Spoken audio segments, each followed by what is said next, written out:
Saludos amigos, buenas noches. Una vez más llegamos hasta sus hogares en ocasión de presentarles su programa El Pueblo Cuestiona, como todos los domingos a las 8 de la noche. Para hoy nos honra con su presencia una figura que nosotros respetamos y admiramos, sobre todo por el extraordinario trabajo que viene haciendo en el Instituto Duartiano. Hablamos de su presidente, el doctor Wilson Gómez Ramírez.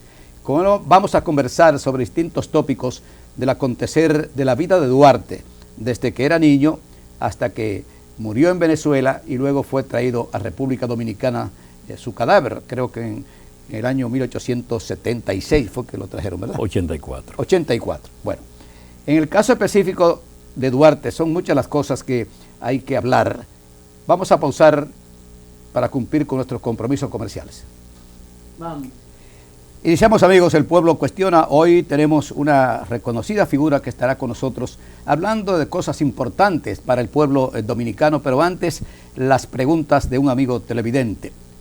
¿Cuántos somos los dominicanos que nos interesa saber a plenitud la vida del patricio Juan Pablo Duarte?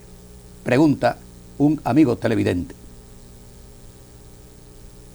¿Cuáles eran los nombres de los trinitarios que acompañaron a Duarte aquel glorioso 16 de julio del año 1838?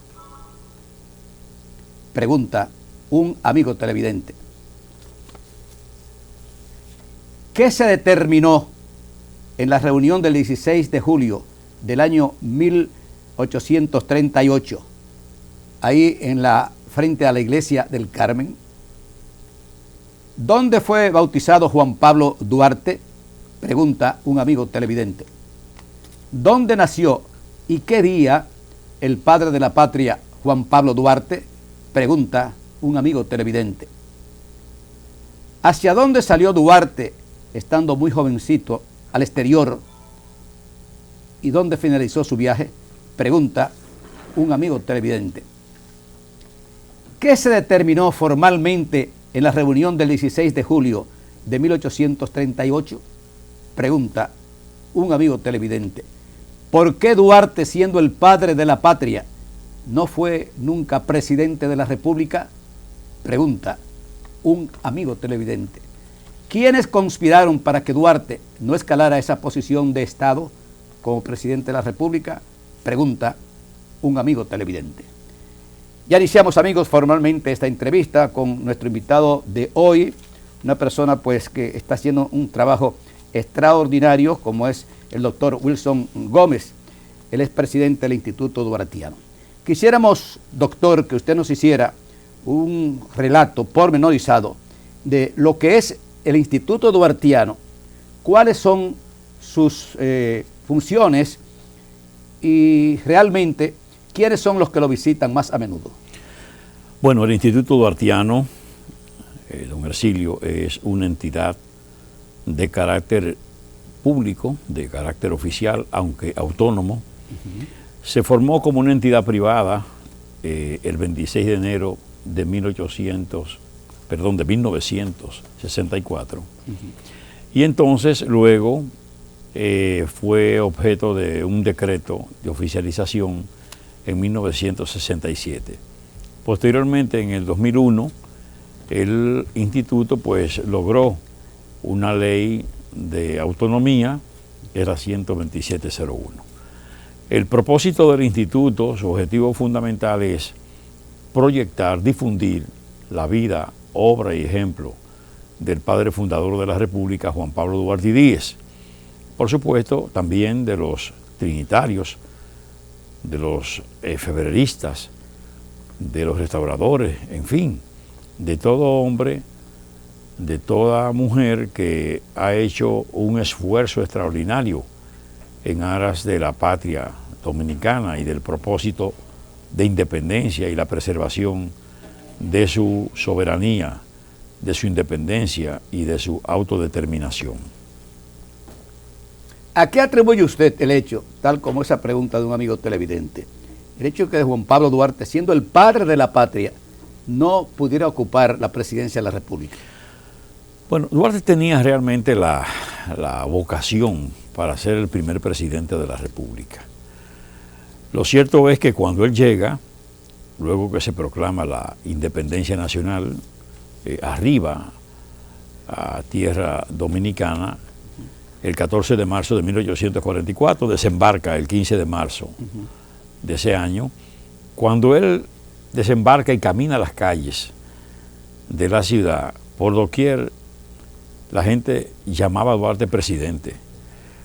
Y era lo normal que él fuera el presidente de la República. Fue a fin de cuentas el hombre que hizo posible la patria a partir de ese esfuerzo de concienciación realizado. Y entonces, bueno, no resulta así por el hecho de que los conservadores asumieron el control de la Junta Central Gubernativa y entonces Duarte proclamaba la independencia pura y simple, es decir, Duarte no se identificaba con ningún proyecto que procurara protectorado, es decir, la dominación de una potencia en el territorio nuestro y entonces nosotros colocarnos por debajo de ella. Duarte no era partidario de eso. Duarte, en su mismo proyecto de constitución y en sus expresiones, pues procuraba una patria absolutamente independiente de toda dominación extranjera, como él dijo, tan categórico que prefería que se hundiera la isla antes que caer bajo una situación de dependencia. Esa visión de Duarte, por supuesto, era chocante y entonces los conservadores no estaban identificados con esas ideas. Los conservadores no tenían fe en la población, en el pueblo. Duarte sí la tenía.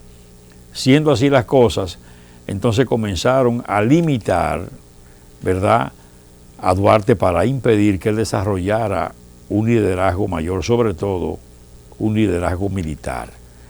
Por esa razón, cuando Duarte está comandando conjuntamente con Santana el Ejército Expedicionario del Sur y que quiere tomar una ofensiva, Santana se lo impide, pero la Junta Central Gubernativa lo llama a Santo Domingo con su Estado Mayor y no lo deja desarrollarse en el campo de batalla, en las acciones militares.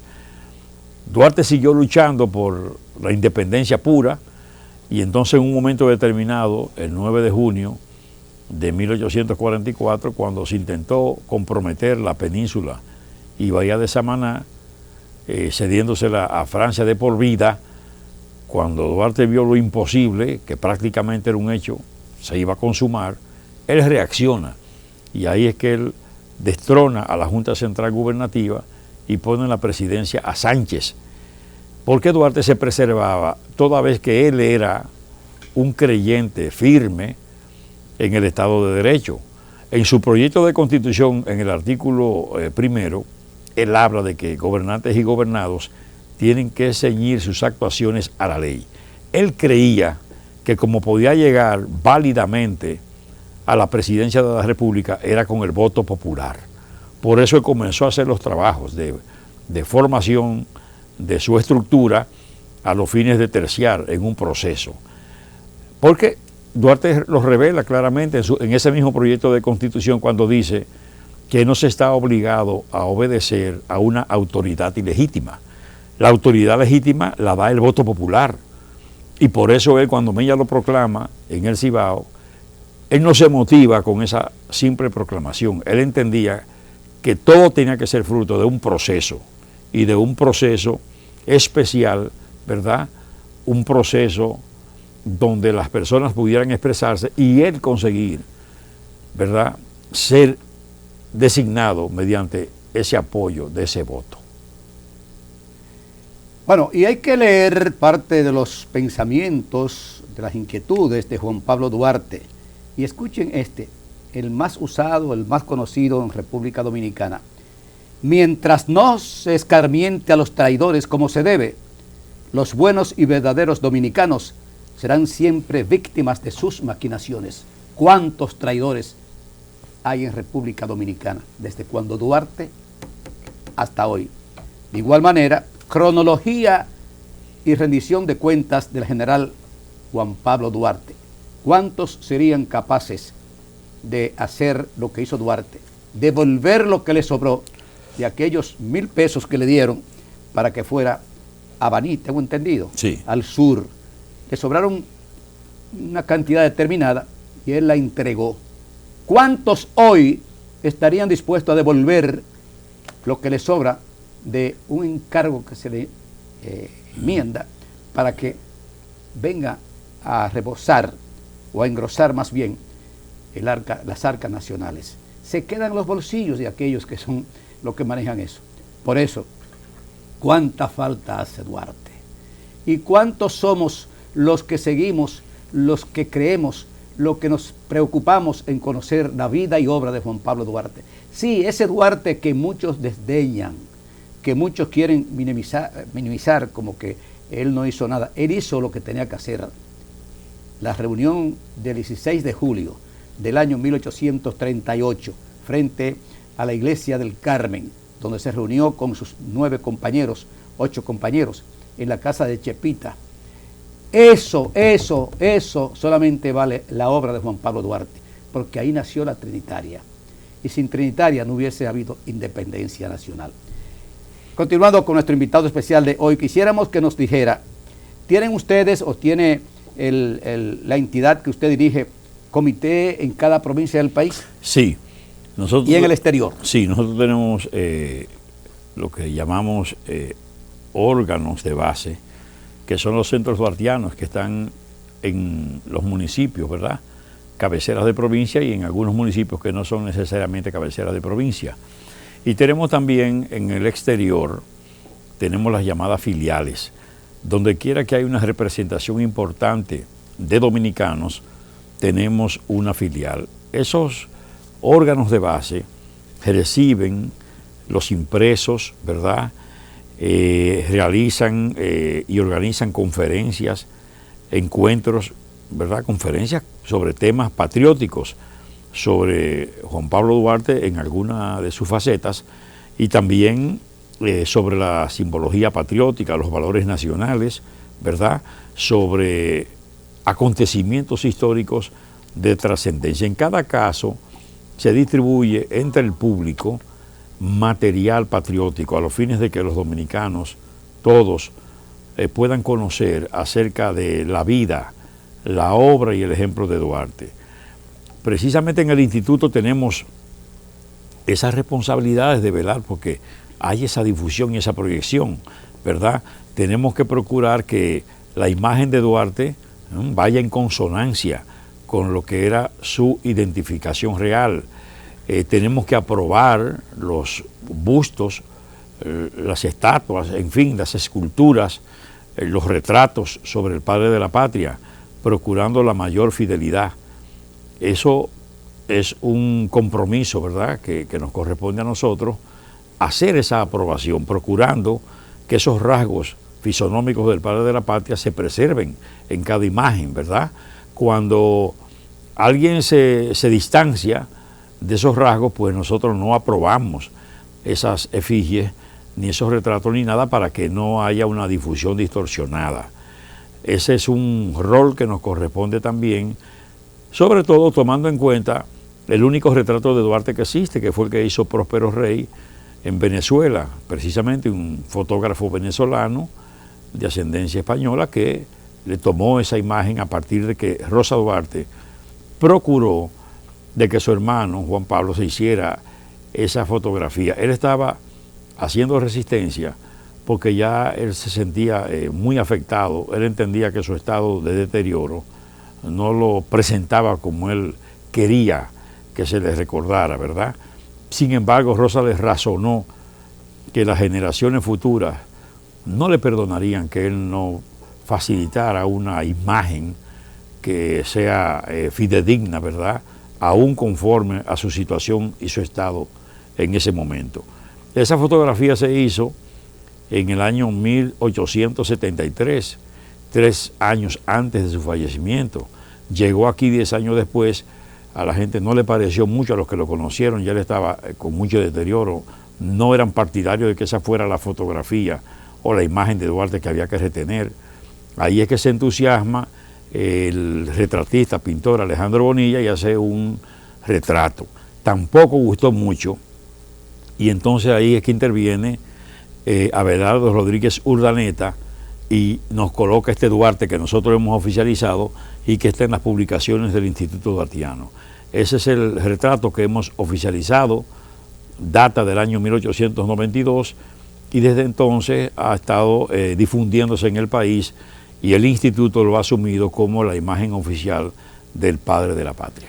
Yo creo que nos toca a todos los padres de la República Dominicana, los que tenemos algo de conciencia, pues inculcarle a nuestros hijos que deben conocer a Juan Pablo Duarte. Los que no conocen a Juan Pablo Duarte no están en capacidad de luchar por la patria, de sacrificarse por la patria como lo hizo él. Hoy vemos que es muy difícil que un padre se dedique a enseñar a sus hijos la vida y obra de Juan Pablo Duarte y también de los trinitarios, porque sí es cierto que Duarte fue la figura principal de la independencia nacional, aunque no estuvo él físicamente el 27 de febrero de 1844 en el altar de la patria, pues naturalmente fue el hombre que logró motivar a estas personas, tanto a Mella como a Sánchez y demás trinitarios, para que hicieran todo cuanto ellos pudieran en beneficio de la independencia nacional, porque él justamente estaba fuera, estaba en el exilio, porque naturalmente los haitianos querían su cabeza. De manera que es una obligación de cada padre que se respete, inculcarle a sus hijos la vida y obra de Juan Pablo Duarte y también la vida de los trinitarios, porque no era fácil una parte de la isla que todavía no éramos dominicanos. Dominicanos fuimos después del 27 de febrero de 1844, después del trabucazo de Mella. A partir de ahí, pues se llamó República Dominicana. Efectivamente, éramos una sociedad, ¿verdad?, definida, en cierto modo, con sus costumbres, su cultura, su idioma, hasta la religión asumida, la cristiana, y teníamos usos, ¿verdad?, comunes.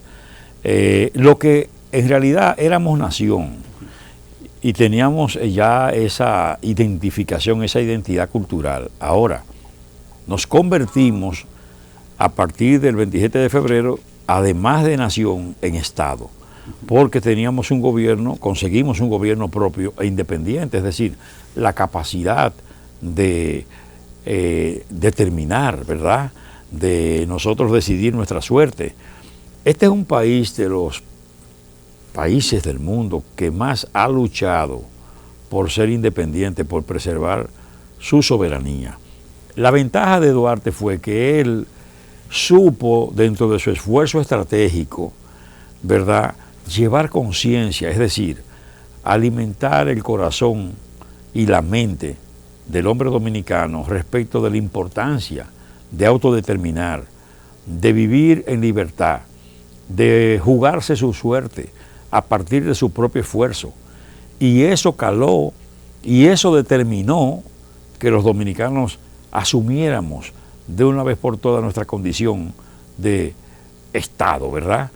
Fíjese que nosotros hemos logrado el propósito duartiano, es decir, somos libres e independientes, tenemos una soberanía y en todo momento que se ha conculcado la libertad del pueblo, y usted tiene experiencia propia con respecto a capítulos interesantes de la historia, la vida dominicana, exactamente.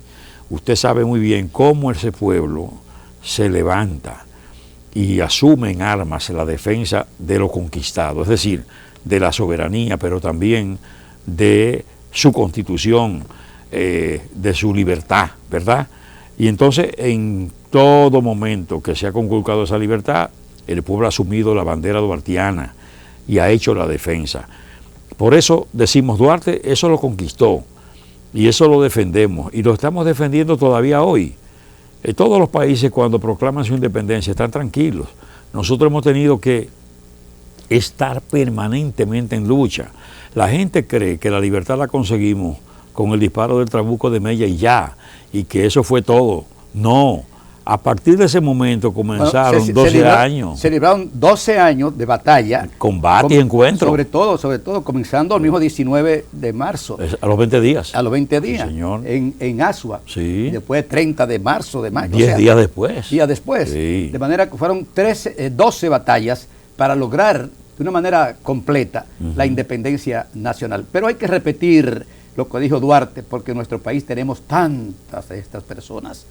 Mientras no se escarmiente a los traidores como se debe, Los buenos y verdaderos dominicanos serán siempre víctimas de sus maquinaciones. Juan Pablo Duarte. Pausamos. Continuamos, amigos, con este programa especial con el director del Instituto Duartiano, el señor Wilson. Es un hombre que desde muy joven pues se dedicó a estudiar la vida de Duarte y por eso tiene hoy la presidencia de este instituto, que realmente es, diríamos, una escuela de patriotismo, con su emisora, con su revista, con todo este material.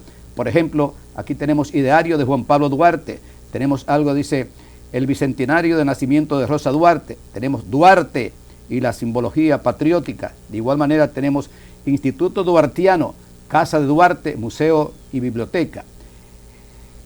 El doctor Enrique Patín Veloz dice Duarte, liderazgo juvenil. Increíble, de joven comenzó Duarte. Cronología, rendición de cuentas del general Juan Pablo Duarte. El heroísmo e identidad de Duarte, libertador romántico y poeta. Y así como siguen. Leyes patrióticas. Señores, había que estar en los zapatos de Duarte en ese momento, con esta parte de la isla, pues gobernada, diríamos, por el dominio haitiano, como él desafió a las autoridades. Pausamos, amigos, por unos cuantos segundos. Una forma de motivar a la gente. Sí, no, muy bien, muy bien, muy bien. Por eso meto el de traidores. Muy bien. Vamos, 5, 4, 3, 2. Continuamos, amigos, con este programa especial con motivo del nacimiento de Juan Pablo Duarte, que fue el pasado 26 de enero, aunque la fecha fue cambiada, pues nosotros creemos que fue un error, bueno, pero si lo hicieron mediante una ley, pues ya hay que cumplirlo en la forma que lo han hecho. Háblenos de Duarte cuando viene en el 64, que se une con Mella. Creo que Mella ya muy enfermo en Santiago. Así es, así es. Bueno, sí, a propósito de eso que usted señala antes del día de Duarte, que ciertamente se cambia y nosotros somos partidarios de que se mantenga y se retorne a la inamovilidad. Claro. Toda vez que costó mucho, don Ercilio, conseguir que el día de Duarte fuera fiesta nacional. Y nosotros tenemos que recordar este capítulo interesante de la vida dominicana, que fue una maestra oriunda de Bélgica, casada con un dominicano, que era Arturo Pellerano Amechazurra, hijo de Arturo Pellerano Castro, que era un literato, ¿verdad?, escritor dominicano. Y entonces ella tenía, esta señora, que se llamaba Germain Rocourt de Pellerano, tenía una escuela en Gascue, la escuela moderna. Y en 1932 ella tomó la iniciativa, hizo una carta, puso a los estudiantes a firmarla y la envió al Congreso Nacional pidiendo que el 26 de enero fuera día de fiesta nacional. Ahí surgió precisamente una ley que fue la que procuró que ese día fuera un día festivo, el día de Duarte. Decimos esto para que se vea que este día surge de la escuela, que es una iniciativa de una maestra y su alumnado que se dirigen al Congreso y logran que fuera un día de fiesta nacional. Por eso nosotros entendemos que, yéndonos a la historia, sería, sin lugar a dudas, un acto justiciero volver a la fecha y a la inamovilidad. Y Claro. esperamos que los congresistas piensen en esto y procuren realmente que ese proyecto que está en el Congreso, que retorna la fiesta patriótica para el día de Duarte, sea una realidad. En lo que tiene que ver con el retorno de Duarte, mire, Duarte, contrario a lo que mucha gente dice, era un hombre de mucho valor, porque él enterarse en Venezuela que se había conculcado la libertad del pueblo, la soberanía, la independencia. En el 1861. 1861, con una acción de Santana, Claro. donde nos convierte a nosotros de república en una provincia del ultramar de España. Claro. Cuando él se entera de esto, entonces comienza a hacer diligencias. Para que los jóvenes entiendan, entregó la soberanía nacional a los españoles Efectivamente. en 1861. Exactamente, a cambio de ventajas personales. Claro. Entonces, Duarte inmediatamente comienza a hacer diligencias para retornar con las personas que él pudiera traer en el momento. Ahí es que dispone de bienes que tiene allí y entonces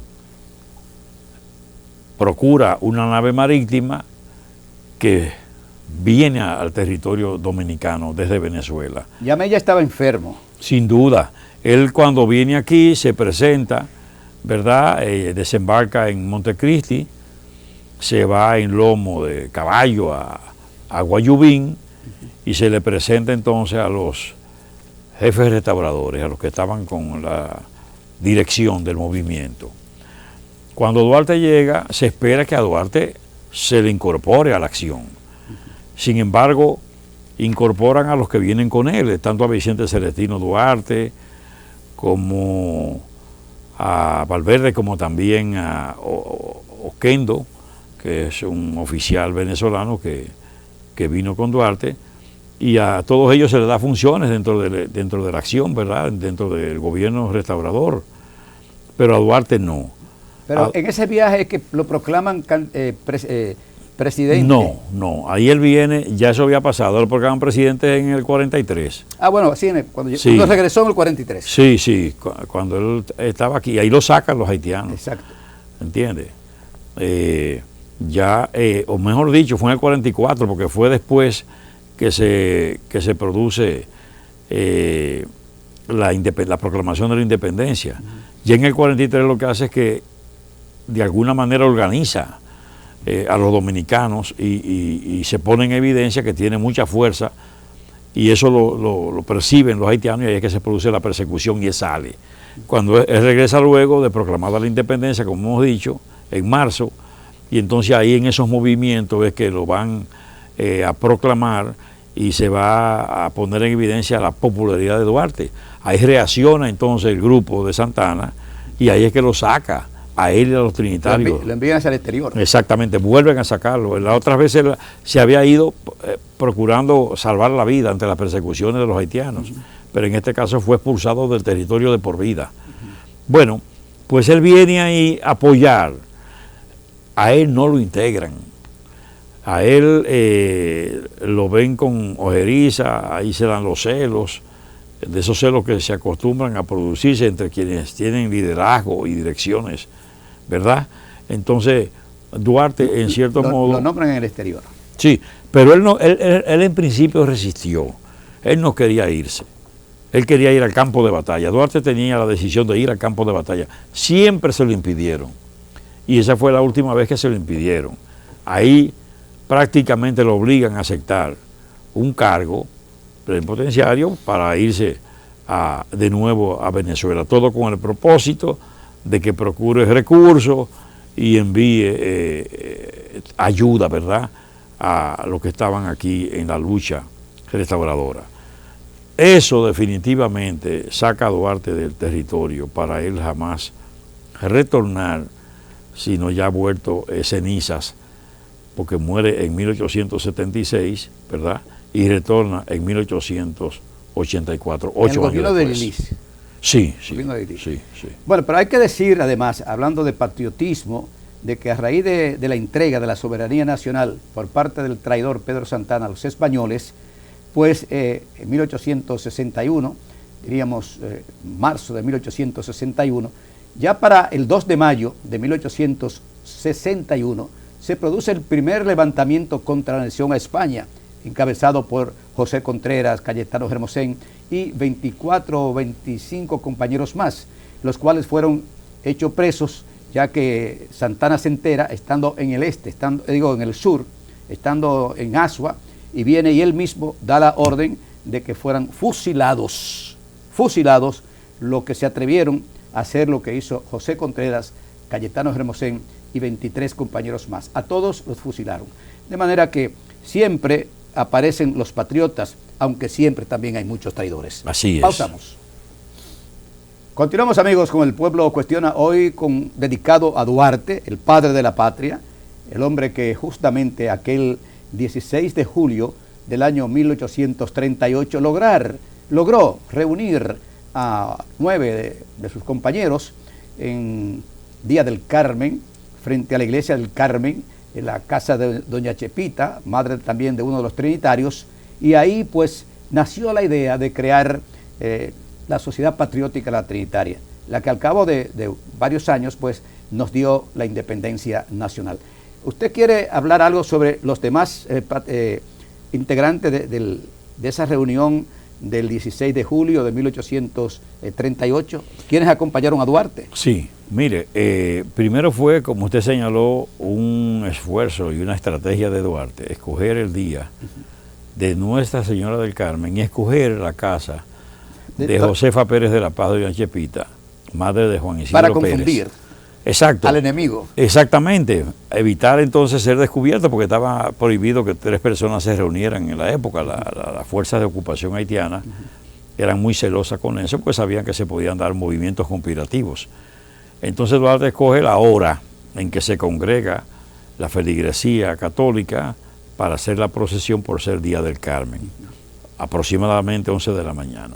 Y ahí ellos se reúnen y nos llama la atención porque había muchísima gente, no se podían percatar que había una reunión de esa naturaleza. Claro. Entonces los compañeros asisten puntualmente, asumen el compromiso. Duarte, antes de leerle el juramento, le da la oportunidad de que si quieren retirarse, lo hicieran. No lo hicieron, al contrario, se dispusieron a acompañar a Duarte y asumir, ¿verdad?, el juramento. Y efectivamente ese juramento se produce. Tan pronto se produce el juramento, ya constituido el grupo, entonces designan a Duarte general en jefe de los ejércitos del futuro Estado y director general de la Revolución. Ya ellos sabían a qué iban, tenían experiencia militar. Sí. Duarte había ingresado como cabo. Al ejército haitiano. Sí, a la Guardia Nacional Haitiana, y salió como coronel. Tuvo 9 años de carrera militar. Él instó a sus compañeros también para que ingresaran, tenían que como quiera porque hacer. era obligatorio del parte del gobierno. Había que hacer el servicio no militar fue que Duarte obligatorio. fue y se entregó. No, pero él no hay duda de que procuró la oportunidad para ir para prepararse. Que se entrenaran en las armas. Pero claro, y entonces ahí ellos aprovechan ese servicio militar obligatorio y hacen carrera y se forman militarmente. De ahí que el ejército secreto que constituyó la Trinitaria, ¿verdad?, comenzó a operar. Por eso Duarte, ya cuando está investido de esa calidad de general en jefe, él entonces designa 5 coroneles. ¿A quiénes? A Ramón Mella, a Francisco Sánchez, a Juan Isidro Pérez, a Pedro Alejandrino Pina y a su hermano Vicente Celestino Duarte, que aunque era mayor que él, le llevaba 10 años, era un seguidor, ¿verdad?, y veía en Duarte su líder político y militar. Y efectivamente esos 5 coroneles comienzan a operar y a hacer sus acciones. Ahí se va perfilando, ¿verdad?, el discipulado de Duarte. Por eso es que Mella y Sánchez son discípulos de Juan Pablo Duarte. Juan Pablo Duarte es el líder, el hombre que crea en el juramento trinitario lo que es la bandera nacional, el hombre que plasma ahí el nombre del futuro Estado, República Dominicana, el hombre que pone como divisa Dios, Patria y Libertad, que hoy la Constitución de la República, desde el año 2010, dice en el artículo 34, que es el lema nacional de los dominicanos, Dios, Patria y Libertad. Pero además, dice en ese juramento que el futuro Estado tendrá su correspondiente escudo de armas. Entonces Duarte, con esos jóvenes, que fueron 9 los fundadores, a donde está el propio Duarte, por supuesto, encabezando, pero ahí está Juan Nepomuceno Ravelo, ahí está Félix María Ruiz, José María Serra, está Juan Isidro Pérez, está Pedro Alejandrino Pina, Felipe Alfau, ¿verdad? Bueno, están todos ahí, 9 compañeros. 9 compañeros. Entonces, esos 9 compañeros son los fundadores, pero inmediatamente ellos se juramentan, ingresan otros, que son los llamados adeptos o comunicados, que son trinitarios, pero que llegan posteriormente. Ahí llega Mella, llega Sánchez, llega una serie de figuras, es verdad, de extraordinario valor, Félix María del Monte, es decir, un grupo de patriotas. ¿No estaba ahí Benito González también? También Benito González, Benito González. Perfecto, Benito González. En fin, ese grupo de patriotas fue el que comenzó la acción y comenzó con los esfuerzos de concienciación. Se fue sumando gente, incluyendo mujeres como la propia María Trinidad Sánchez, Rosa Duarte, que participan tanto en la Trinitaria, pero más que nada en la filantrópica, en la dramática. Participan de las obras que van a llevar conciencia al pueblo, obras de teatro, la poesía, la lectura, el canto, las veladas. Todo esto fue ya públicamente llevando un mensaje de libertad, ¿verdad?, de patriotismo al pueblo. Y ese pueblo fue asumiendo esa siembra de Duarte, que en definitiva es lo que ha gravitado para mantenernos a nosotros de por vida, ¿verdad?, como un pueblo de patriotismo y un pueblo con una libertad asumida y una soberanía de igual manera tomada. Duarte consiguió su propósito. Nada más tenemos que preguntarnos, si Duarte no nos independiza, ¿qué fuéramos hoy nosotros? Ahora, un asunto pendiente, lo que usted señala. ¿Cuál? La patria feliz que Duarte quiso, una patria con una ciudadanía responsable, con una formación cívica, patriótica, y por eso nosotros hemos estado reclamando que el Ministerio de Educación reincorpore la moral y cívica, la educación ciudadana, no como se dice hoy como un eje transversal, sino como una materia que se dé con la misma formalidad y con las mismas exigencias y se enseñe como se enseña las matemáticas, la lengua española, las ciencias naturales, para contar con personas que asuman eso toda vez que son medidos y son examinados para aprobar sus estudios. Bueno, y mientras no se escarmiente a los traidores como se debe, los buenos y verdaderos dominicanos serán siempre víctimas de sus maquinaciones. Eso lo dijo nada más y nada menos que Juan Pablo Duarte. ¿Cuántos traidores existen en República Dominicana? Que tal vez esto no les sabe muy bien, este llamado o ese pensamiento de Juan Pablo Duarte. En el caso específico de Rosa Duarte, fue la persona que tuvo que ver mucho con la recopilación de muchas cosas de la obra de Duarte. Sí, sí, así es. Rosa fue importantísima. Ella tenía una visión extraordinaria. En el marco de esa visión, ella hace los apuntes. Y tenemos historia de Duarte fidedigna por el esfuerzo de Rosa. Ese esfuerzo sostenido, tomando de su hermano, ¿verdad?, informaciones directas y asumiendo otras a partir de lo que ella veía y oía. Y ese ha sido un documento determinante para que los dominicanos podamos conocer detalles de la vida del padre de la patria. De la misma manera, como dije, que incidió para que conociéramos su imagen. Ella tenía mucha visión, era una defensora de la obra de su hermano, lo trataba como el fundador de la República, reclamaba permanentemente porque se les reconociera debidamente, y fue ella y su hermana Francisca quienes consintieron que las cenizas venerables de Duarte vinieran desde Venezuela a la República Dominicana. Hay que decirle a los dominicanos, todos, aquellos que lo ignoran, porque muchos lo saben, que Duarte fue tan grande fue Duarte, que le sugirió a su familia aquí en el país que vendieran los bienes que tenían y que lo pusieran al servicio de la causa de la libertad de lo que sería el pueblo dominicano. Eso no lo hace todo el mundo. Y sobre todo, que no dijo ni insinuó jamás que luego que llegara y retornara la tranquilidad y la paz y se alcanzara el propósito, esa familia se beneficiaría. Dijo muy claramente, una vez dadas las condiciones de paz y tranquilidad, nosotros, la familia Duarte, decía él, apoyados en el crédito de su progenitor, ¿verdad?, del jefe de familia, apoyados en ese crédito, iban de nuevo a fomentar los negocios, a hacer los negocios, pero a partir de un esfuerzo propio, jamás contando con el concurso de los recursos del Estado. Y pensar que el hombre que logra, que propicia la independencia la separación de Haití, murió prácticamente en la miseria en Venezuela. Eso se dice, es un asunto que se discute porque hay un libro que yo se lo voy a hacer llegar, que escribió Cecilia Ayala Lafé, antropóloga, un descendiente de Vicente Celestino Duarte, donde ella presenta pruebas de la existencia de bienes que todavía tenía la familia ya en la última parte de la vida de ellos, en el caso de Rosa. ¿Pero en Venezuela? En Venezuela, sí. Y Duarte inclusive era bien tratado en Venezuela, él era retenido por las autoridades venezolanas como fundador de una república, con una incidencia y con un respeto en aquella colectividad. ¿Pero de qué vivía entonces?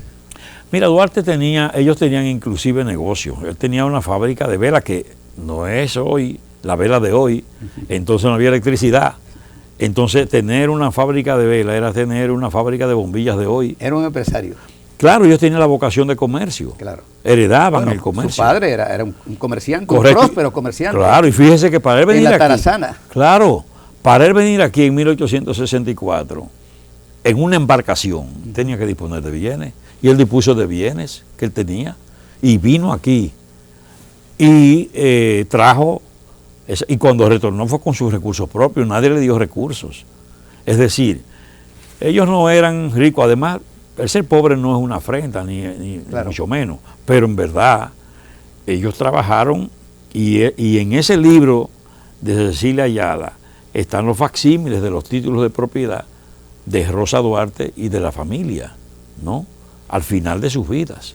Pero es cierto que él le dijo a su familia que vendieran lo que tenían aquí, Sí. y lo pusieran al servicio de la causa nacional. Sí, claro que sí, y ellos hicieron contribuciones importantes. Fíjese, inclusive cuando Santana, que ya había sacado a Duarte y sus compañeros, da la orden de asesinar a María Trinidad Sánchez, a su hijo de crianza Andrés, hermano de Francisco de Rosario, y a otros patriotas, a los 4 días le manda una comunicación a la familia, a doña Manuela Díez y a sus hijos, y hasta algunos nietos, los descendientes de Vicente Celestino, que fue el único que tuvo descendencia. Bueno, le manda una comunicación diciéndole que esa familia se ha convertido en una fuente de perturbación e intranquilidad para la paz social, que tenían que abandonar a la mayor brevedad posible el territorio. Le manda el pasaporte correspondiente colectivo y ellos tienen que vender a precio de vaca A la muerta carrera, vender sus bienes. Sus bienes para irse para Venezuela. Pero vendieron bienes que tenían. Claro. Bueno, en verdad que uno, para hablar y hurgar y compenetrarse con la vida de Duarte, pues se necesitaría mucho tiempo. Por eso hemos querido traerlo a usted hoy aquí, para que nos hablara de Duarte, sobre todo para esa juventud dominicana que ignoran el nacimiento de Duarte, que es su juventud, qué hizo él con la juventud de la época, dónde él fue cuando se fue en aquel barco con el Pablo Pujol, con Pablo amigo Pujol, de la familia. Sí. Amigo de la familia. Es decir, la juventud ignora todo eso lo ignora la juventud. Por eso nosotros insistimos de que hasta que la juventud dominicana no conozca a fondo el trabajo de los patriotas, entiéndase los trinitarios, los restauradores, en fin, es tan grande la situación y tan delicada, y esto lo voy a decir con mucho énfasis y hasta con cierto dolor, que la juventud dominicana no sabe lo que fue ni la muerte de Trujillo, ni lo que se hizo aquí después de la muerte de Trujillo, ni por qué derrocaron a Juan Bosch, ni por qué el golpe de Estado, ni por qué la revolución de 1965. Es decir, no conoce nada, un porciento muy elevado de la juventud dominicana. Y eso da pena, que usted no conozca su historia. Los pueblos que no conocen su historia están llamados a repetirla. Y los padres deben ocuparse de eso un poco más, de que sus hijos conozcan la historia. Yo tengo varios hijos, pero el varón, Ercilio Miguel, habla de la historia como si él hubiese estado en esos acontecimientos. Porque yo quise que él estudiara eso. Y me siento orgulloso de su capacidad como un narrador de la historia de República Dominicana. Un mensaje final, tal vez. Sí, bueno, a los dominicanos que mantengan la fe duartiana, la fe en que mañana necesariamente será mejor que hoy, esta es una tierra sembrada por Duarte con el sentimiento en la patria, ¿verdad? Así que permanentemente rendir tributo a la patria, exhibir su bandera y participar en actividades que hemos programado, incluyendo el 30 que tenemos la Caravana por la Patria, que va a recorrer las calles del Distrito Nacional y del municipio de Santo Domingo Este. Y recuerden que mientras no se escarmiente a los traidores como se debe, los buenos y verdaderos dominicanos serán siempre víctimas de sus maquinaciones. Juan Pablo Duarte, recuerde eso, cuánta traición a República Dominicana y a la confianza que distintos gobiernos han depositado en algunas personas y cuál ha sido el resultado final.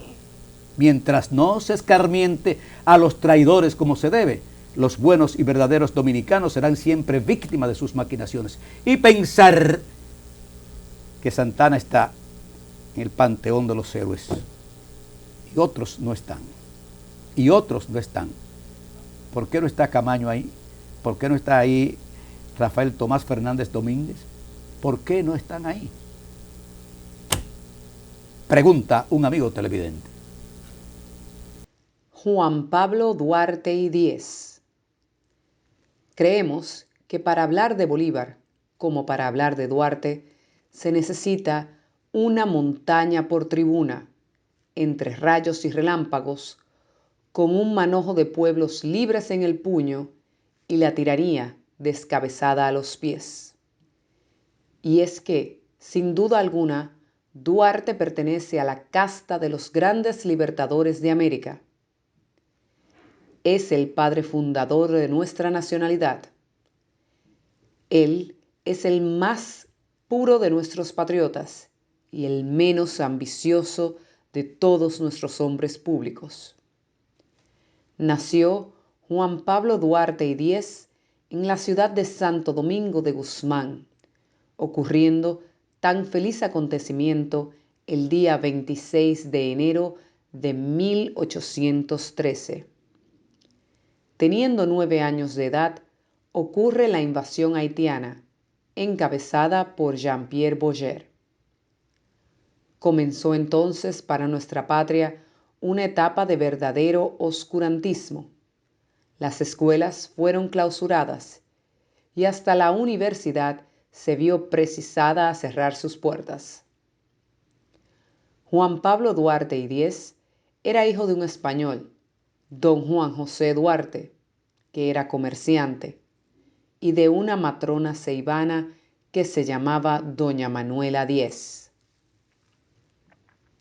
Podría decirse que los Duarte representaban una familia de recursos económicos holgados, por lo cual pudieron darse el lujo de enviar a su hijo Juan Pablo a estudiar a España. Se estableció el futuro fundador de la República Dominicana en Barcelona, en la llamada Ciudad Condal. Estudió Duarte, entre muchas cosas, matemáticas, filosofía y derecho. Al regresar a su patria esclavizada, se formó junto a él un grupo de jóvenes que lo tuvieron a él como su maestro, su mentor y su guía, hasta que un día, el 16 de julio de 1838, fundaron estos jóvenes, encabezados por Juan Pablo Duarte, una sociedad patriótica y revolucionaria que fue llamada La Trinitaria. Su presidente fue Juan Pablo Duarte y su lema era Dios, Patria y Libertad. La Trinitaria fue el taller donde se forjó el acero de la Revolución Libertadora. Ella fue la fragua de donde la patria salió redimida. 2 grandes discípulos tuvo Duarte en esa escuela de civismo que fue la Trinitaria: Francisco del Rosario Sánchez y Matías Ramón Mella. Cuando el 27 de febrero se proclamó la República, Juan Pablo Duarte estaba fuera del país, pero Sánchez y Mella fueron los 2 grandes protagonistas de esa hazaña portentosa. Cuando Duarte regresó a la patria ya libre, el arzobispo don Tomás Deportes e Infante lo proclamó padre de la patria.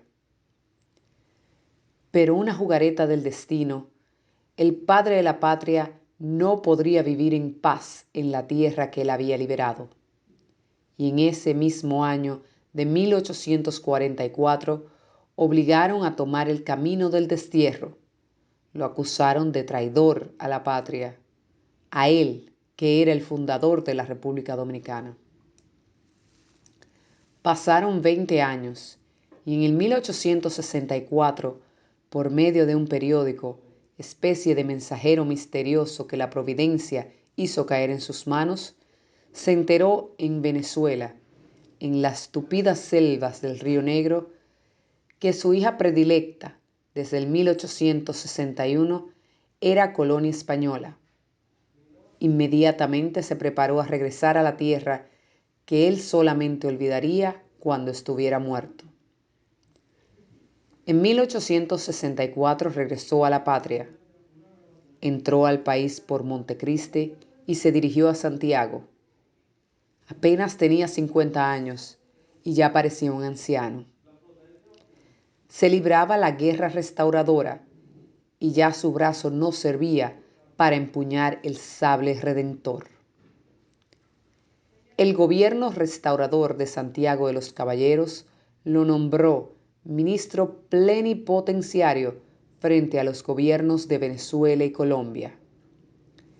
Era una forma disfrazada de mandarlo nuevamente al exilio.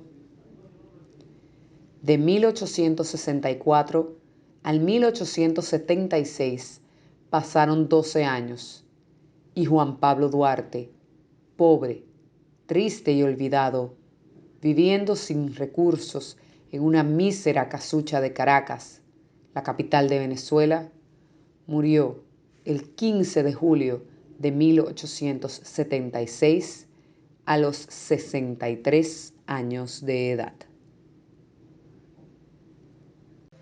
Geólogo Osiris de León advierte que urge frenar la contaminación de las aguas del país. El geólogo, académico y ambientalista Osiris de León exhortó al gobierno, a las alcaldías, a los congresistas, al empresariado, a los ambientalistas, a los médicos y a todo el país a trabajar de manera urgente para reducir los altísimos niveles de contaminación bacterial de las aguas superficiales y subterráneas. Esto en virtud de que, ante la ausencia de adecuados sistemas de alcantarillado sanitarios y plantas de tratamientos de aguas cloacales, ante la ausencia de una ley de ordenamiento territorial, ante la ausencia de planes locales para el correcto uso urbano e industrial de los suelos municipales, también ante la ausencia de un programa de monitoreo permanente de la calidad de las aguas superficiales y subterráneas, el principal problema ambiental que hoy afecta a todos los dominicanos es la severa contaminación cloacal bacterial de nuestras aguas, lo cual se traduce en un incremento de enfermedades vinculadas al uso y al consumo de aguas contaminadas con muy altos niveles de coliformes fecales. De León dijo que es muy lamentable ver el horroroso y crónico nivel de contaminación cloacal de grandes ríos urbanos como el Ozama, Isabela y Jaina de Santo Domingo, los cuales reciben todo tipo de desechos cloacales procedentes de letrinas, sanitarios, granjas, mataderos y basureros, o ver la gran contaminación cloacal del río Yaque del Norte en Santiago de los Caballeros, en los sectores Yapur Dumit, La Otra Banda y Rafey, donde el agua es totalmente cloacal. Por igual, también está el caso del río Licey, que recibe todo tipo de excrementos procedentes de cientos de granjas de pollos y de cerdos de Moca y Licey. Lo mismo pasa con el caso del río Magua, que al atravesar los núcleos urbanos de Atomayor recibe todo tipo de contaminación cloacal procedente de retretes, mataderos, granjas y basureros, por lo que muchas veces los médicos y los ambientalistas hemos denunciado que el uso del agua contaminada con Escherichia coli, ameba, enterobacter, citrobacter, streptococo y demás provoca enfermedades a la población dominicana y a nuestros visitantes. Expresó que el Ministerio de Medio Ambiente, el Ministerio de Salud Pública, los médicos y los ambientalistas tenemos el deber de exigir al gobierno, al Congreso, a los alcaldes y a la Liga Municipal Dominicana mayores presupuestos para la construcción de adecuados sistemas de alcantarillado sanitarios y plantas de tratamiento de aguas residuales. Exigir a los dueños de granjas y mataderos que se provean obligatoriamente de biodigestores u otros sistemas de tratamiento de sus desechos bacteriales. Demandar que todos los vertederos de basura estén provistos de membranas geotextiles impermeables que aíslen sus lixiviados y exigir a la hotelería instalar sus propios sistemas de alcantarillado sanitarios y plantas de tratamiento, porque este gravísimo problema de contaminación cloacal bacterial debe ser atendido y detenido con carácter de urgencia. Finalmente, dijo también que debemos exigir a las industrias tratar sus efluentes líquidos químicos antes de verterlos en los cauces de cañadas, arroyos y ríos. Exigir a las plantaciones agrícolas reducir el uso de plaguicidas, herbicidas y fungicidas agresivos a las aguas y al medio ambiente. Y exigir a las empresas mineras que la explotación de minerales sulfurosos debe neutralizar o alcalinizar sus aguas ácidas antes de verterlas a los ríos y arroyos vecinos. Geólogo Osiris de León advierte que urge frenar la contaminación de las aguas del país. A la comunidad nacional e internacional. Ante la crisis que vive la vecina República de Haití, el liderazgo político de la República Dominicana, en una demostración de madurez, responsabilidad y unidad patriótica, más allá de diferencias políticas, partidarias e ideológicas, subordinando los intereses sectoriales y particulares al interés nacional, hemos aunado esfuerzos junto al gobierno con el objetivo de orientar acciones firmes para proteger nuestras fronteras, nuestra seguridad nacional y velar por el fiel cumplimiento de nuestras leyes migratorias. Hoy, Haití se encuentra sumida en una crisis multidimensional que afecta su gobernabilidad y se expresa en términos humanitarios, de seguridad ciudadana, económica, ambiental, institucional y política. Esto la ha llevado a una situación de colapso sistemático que repercute de manera peligrosa no solo en la República Dominicana, sino en toda la región latinoamericana y caribeña, alcanzando territorio continental de países desarrollados y de departamentos de ultramar dependientes de estos. Reclamamos a la comunidad internacional, en especial a los Estados Unidos, Francia, Canadá y la Unión Europea, y a todas las naciones democráticas de nuestra América, que asuman sin más dilaciones un esfuerzo de ayuda y colaboración serio y consecuente con el rescate de Haití. Nos identificamos plenamente con el planteamiento de política exterior asumido en forma decisiva por el Estado dominicano, haciéndose eco de un gran clamor nacional de que no hay ni habrá en el futuro solución dominicana a los problemas de Haití. Invitamos también al pueblo dominicano y a todos los sectores de la vida nacional en esta crisis a unirse a este esfuerzo colectivo de todo el liderazgo político de la nación. Como dijo nuestro insigne humanista Pedro Enrique Sureña, el ideal de civilización no es la unificación completa de todos los hombres y todos los países, sino la consideración de todas las diferencias dentro de una armonía. Finalmente, ratificamos la política de buena vecindad con el pueblo haitiano, basada en la no intervención y respeto mutuo de la soberanía, así como en la necesaria contribución que cada uno, desde su territorio, debe aportar a la seguridad de sus nacionales y a la preservación de los medios de vida, y de manera esencial a la dignidad humana como pilar fundamental de un Estado social y democrático de derecho. Organizaciones políticas firmantes: Partido Revolucionario Dominicano, Partido Revolucionario Moderno, Partido de la Liberación Dominicana, Partido Fuerza del Pueblo, Partido Reformista Social Cristiano, Partido Revolucionario Social Demócrata, Frente Amplio, País Posible, Partido Quisqueya Demócrata Cristiano, Partido Acción Liberal, Partido Voluntad Ciudadana, Movimiento Rebelde, Partido Verde Dominicano,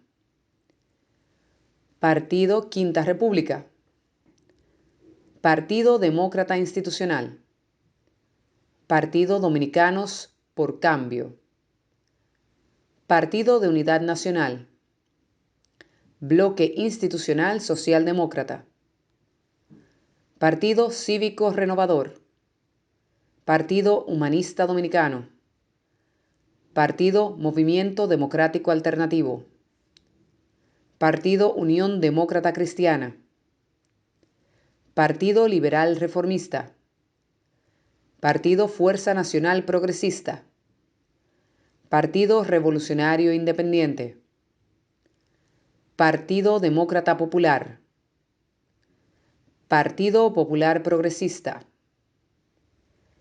Partido Social Cristiano, Movimiento de Izquierda Unida, Partido Demócrata Dominicano.